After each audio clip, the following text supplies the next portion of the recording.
What's up, everyone? A question that keeps getting asked, I see on social media that I'm being asked myself is, what are my recommendations for studying to pass the NBCOT exam? Man, I've seen so many people struggle with this, people taking this exam 4, 5, 6 times, whatever, just having a lot of difficulty. I know that the information on it from real world practice, what I do every day, what I've done throughout my career, is not probably, doesn't align with some of the questions on the exam, for just being honest. And I think a lot of clinicians would agree with that. And even if you've went through your clinical field works and everything, or your clinical rotations, and you get on the exam and you feel really confident, and you get on there and it's like, man, are these trick questions? I don't know. Because just like any kind of exam like that, standardized test, it's the opinion of a panel of people that agreed on it, not necessarily your opinion. So I don't know if sometimes some of those people don't work in maybe the same settings, and I don't really know, as to what the questions are a reference to. But I'm going to give you two examples of questions that were presented to me, kind of asked. So one of them was a patient's in the bathroom and in the shower, and you have your bag of supplies. I don't know what all you've taken, but you have your bag of supplies. And where do you sit your bag? Do you sit it on the floor next to the patient where you're working? Do you sit it on the lid of their toilet? Do you sit it in a chair in the room? I assume that there's a chair in the room. It doesn't specify, but there's a chair. And then the other one's like way off the wall, like down the hall in a different room or something. Obviously, that one's not it.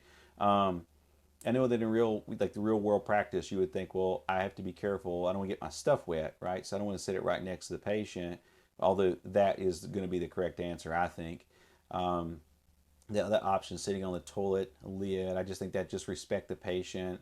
You don't want to sit your bag there because your bag's been in other homes and other places. So from a sanitization standpoint or a sanitary standpoint, I don't think that's you want to do that. And then vice versa, you don't want to put your bag on their toilet.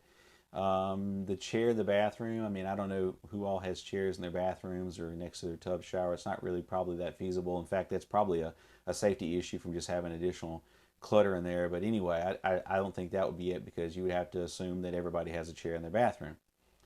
So that's just kind of giving you one example, because in my mind, in real world, I mean, I've done home health, I've worked a lot of different settings. I'm thinking I don't want to get my bag wet, but then I can't leave the patient, so I've got to have it close by. So just to give you an example of one of the questions that was asked. Another one was a patient had a Colles fracture, they're in a cast, and you're trying to control the edema. So the options were, do you use electric stim, like NMES, on the area that's kind of exposed as you can get to? And another one was, do you use ice and elevate the arm and the hand? There was another option, I believe it was retrograde massage. And I can't remember the other option, but again, it was not even close. And so for me, my option, and I know that the correct answer on this should be, or is going to be, using ice and elevating the arm. Now, that using ice is a huge debate. The whole Rice concept, the original physician that come up with the Rice kind of protocol, come back and recanted that and said that that actually is not a great idea, and changed his mind. He co-wrote a book with Gary Ronald called Ice, the Illusionary Treatment Option, which is really an incredible book. And so I probably would not ice that or elevate it, because the lymphatic system is a passive system, and it works whenever your muscles are contracting and moving. So that's not, I don't like that option at all. I probably would go with the stim in the available area that I can get to, and have the patient go through some active finger movements and things like that, just to try to move the fluid around. So that's what I would do in real world practice, and what I think is based on the best research. But I'm pretty sure the option, or the answer, was using ice and elevating the arm and hand. You couldn't do retrograde massage, because that also would come to mind, right? You move the fluid that way, but they have a cast on, so you can't do that. So you have to be careful, and that's, I think, where a lot of people have difficulty, is going too deep into it. You're overthinking it. You're getting in there thinking, well, this situation, that situation, because in real world, how I would practice or what I learned in my clinical aspect is going to be different probably than what's asked on the test. Not always. I'm not saying that the NBCOT exam is bad or anything like that. I'm just saying that you're going to have to adapt from what I'm seeing from other people on different posts and leaving comments and discussion boards and all. and then what I've dealt with my own, experience with students and staff and all. That's, you're just going to have to kind of be cautious of that. I think the NBCOT prep that they offer, from what I've understood from different people talking, is probably one of the better ones that you can use. I think AOTA has one as well.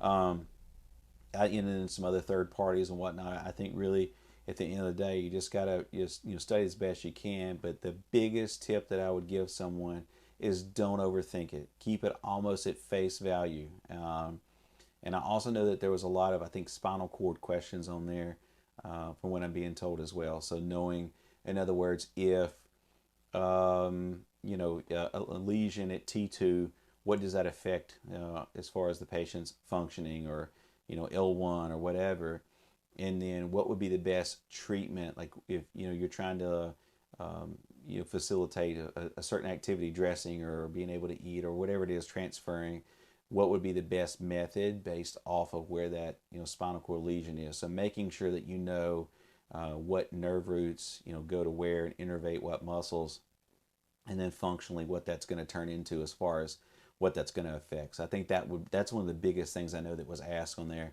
and of course a lot of mental health things. I know that's on there, a lot of orthopedic stuff. I know that was some of that on there, but a lot of functional situations. So anyway, so that's kind of my 2 cents on that. I'll try to post some more videos on that, kind of talk to some more people and that have been recently taken the exam, and just try to get some more input and put that out for everyone to try to help folks to pass the exam. So anyway, make sure that you check out my YouTube channel, guys, ChadGOrthoOT.